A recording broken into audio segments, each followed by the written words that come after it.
Hey, what's going on YouTube? Today I want to talk about a strategy that's been going kind of under the radar lately, and I think could be pretty decent profit.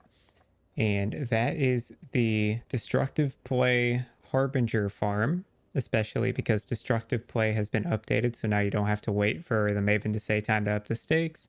It's a lot easier to not mess up the map. So what I do is I run one Sextant. I run the Harbinger Sextant that makes it so that bosses drop currency shards, and then I run Destructive Play so that it adds more bosses to the end of the map. And then I take all of the nodes on the Atlas that give me extra map drops and give me extra maps from bosses, and then I take all the Harbinger nodes, and then I run a Harbinger Scarab, and then I take the 7th gate so that I can run Harbinger in the Atlas crafting option as well. And what you end up with is, after you run the Wildwood, a really large amount of pack size. Because we're running the Guardian maps, we're able to run Conqueror influenced pack size to increase our pack size further through that. And then we're able to also get pack size through just the sheer number of rares we're getting from killing Harbingers, and the fact that we're running tier 16 influenced maps, so the influence is already adding more mobs to our map as well. Now you can roll for beyond on these maps for a little more pack size. That will help with the Wildwood increase. I've noticed that since I'm not running Magic Find, that the blue and yellow seem to be doing the best, the blue and yellow wisps in these kinds of maps, because we're able to get a little bit more value out of the rares throughout the map. And then I'm running the Elderslayer invitations as a way to kind of recoup our investment. And since invitations are worth so much currency this league, it's very nice that we're running the passive nodes on the tree that are giving us extra invitation drops. And then we're also, of course, getting a full Uber Sirus run every single time we complete one of these invitations. So altogether, we're getting access to fighting Uber Sirus once.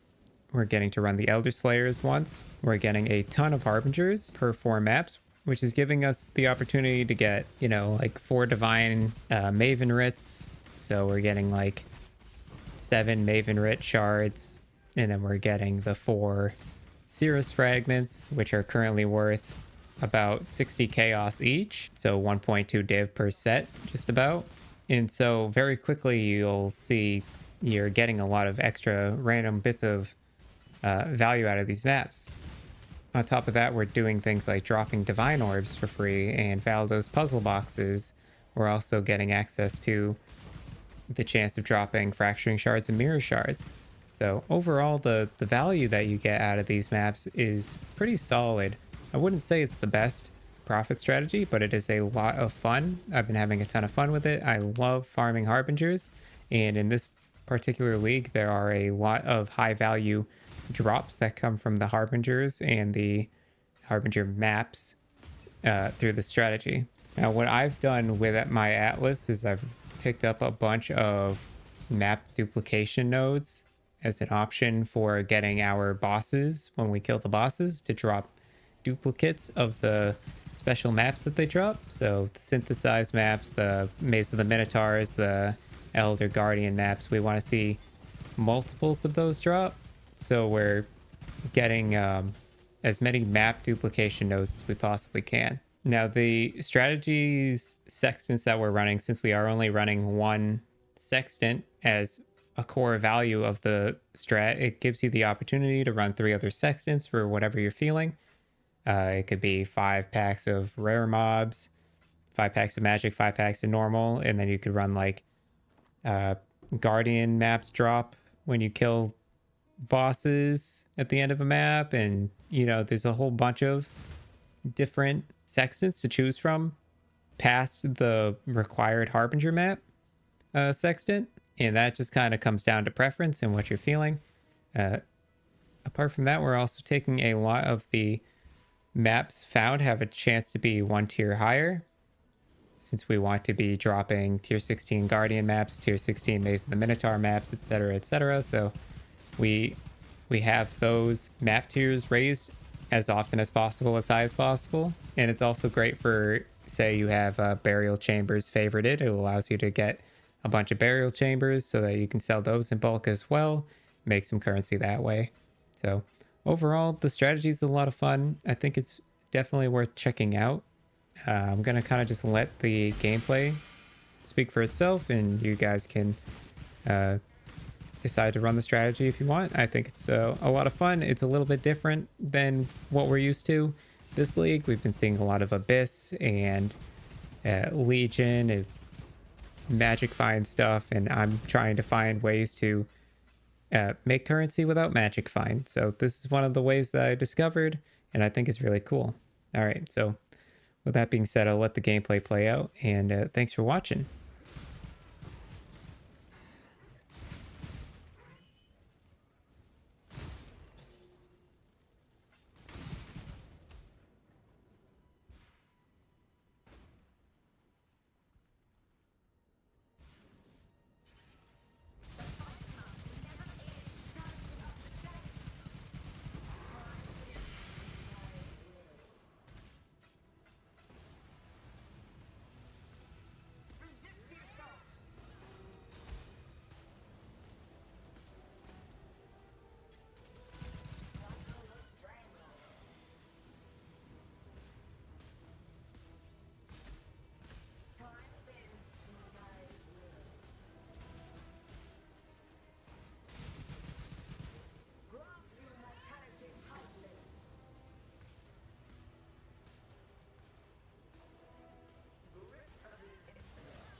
what you kill.